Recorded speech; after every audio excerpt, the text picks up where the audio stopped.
Good afternoon, everyone. I'm going to quite quickly talk about some important things I think that are relevant to us today. The importance of curiosity and perseverance. And I could have said in biology, I could have said in science, and I could have said in birding. And seeing all the birding that's gone on the last few days, that's been quite evident.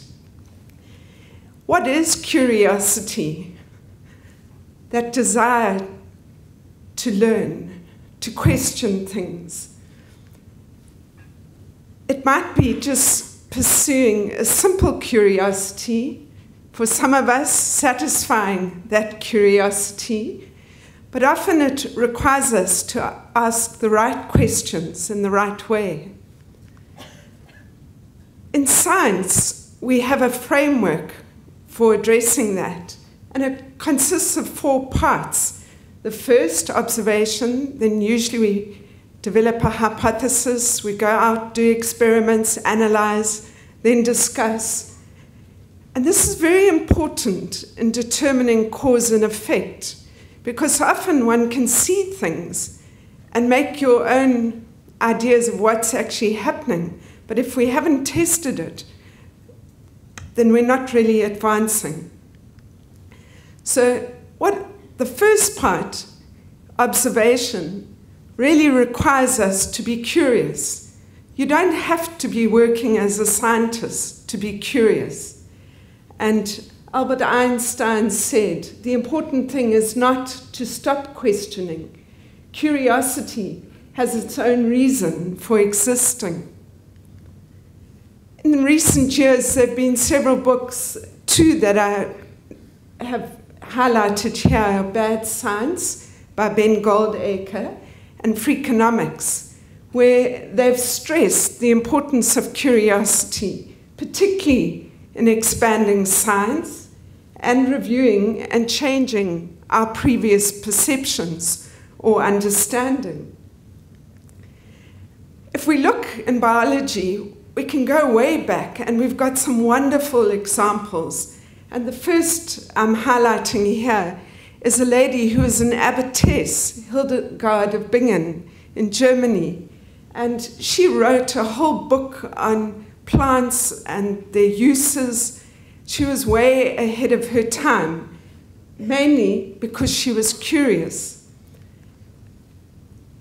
Another person that is a stalwart in biology is Charles Darwin.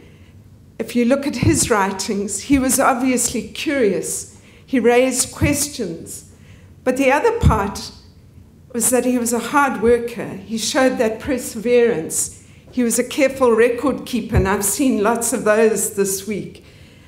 He was good at preserving specimens. He also went on a boat and traveled for about 5 years. Nothing like this boat, no radar, fancy food, etc.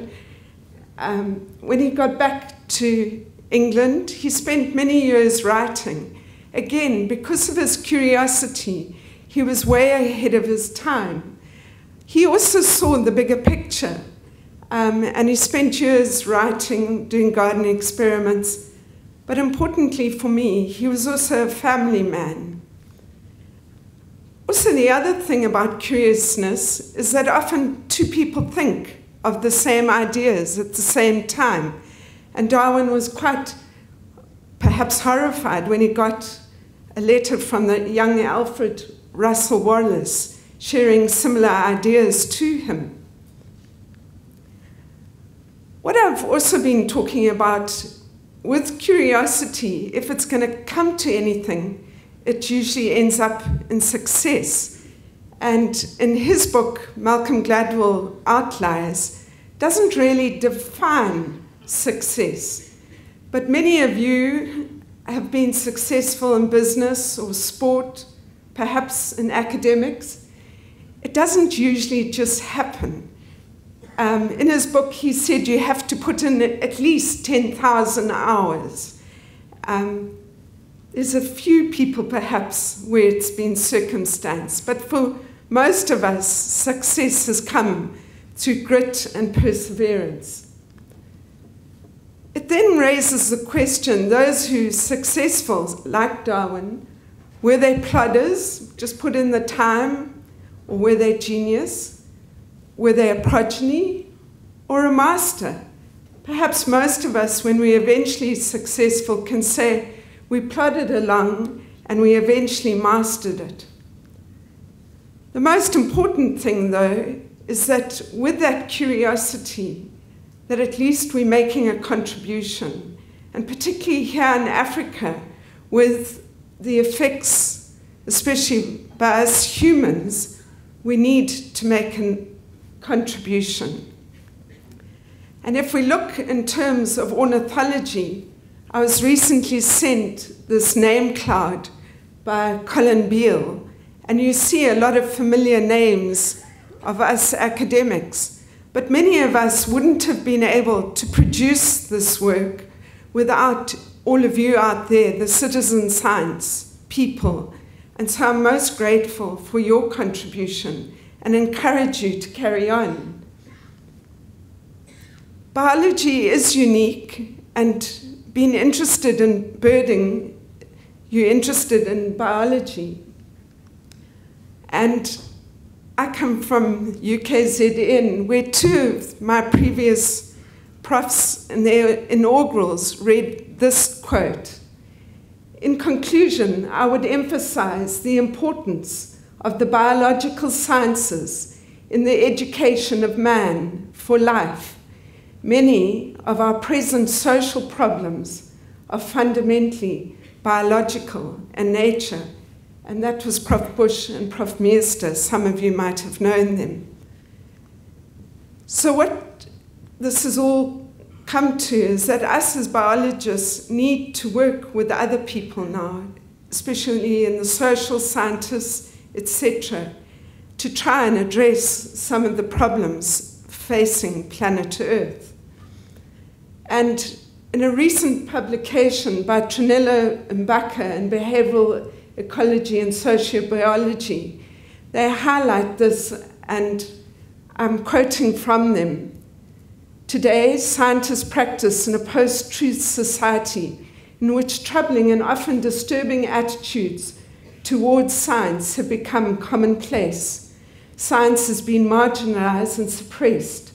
Concerns are raised about the risks of human endangerment resulting from the discard of science. Parallels are drawn between the dissemination and growth of fake news and the spread of disease. They carry on. Higgins sounds the alarm. Scientists should be shocked by the idea of post-truth. Speak up when scientific findings are ignored. Keep reminding society of the importance of the social mission of science, and publicly affirm the intellectual virtues of critical thinking, sustained inquiry, and revision of beliefs on the basis of evidence. We had the March for Science last Saturday across the world, and this all feeds into that. Going back to perseverance then, and relating it to success, not only in biology, but here for bird life. I think this recent book, many of us probably could have written it, The Power of Passion and Perseverance by Angela Duckworth. And I think this is exemplified by our CEO and the management of BirdLife, and especially in their role in developing knowledge as well as conserving our environment and particularly our birds. And so I would just like to acknowledge them and thank them for all their hard work. Also to thank many of you, the stalwarts of the various bird clubs. And we've already talked about some of the ones we've lost in the recent year. And the role that all of you play in contributing to our understanding of the environment, particularly birds here in Southern Africa. And this was highlighted in the recent article by Peter Sullivan in various newspapers across South Africa, about the importance of this particular trip and so many people attending.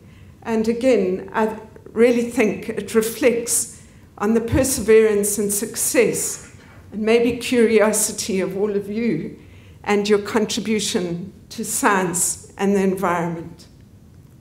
So thank you to you all. And if you haven't read these two books, they'll help enthuse your curiosity. Thank you.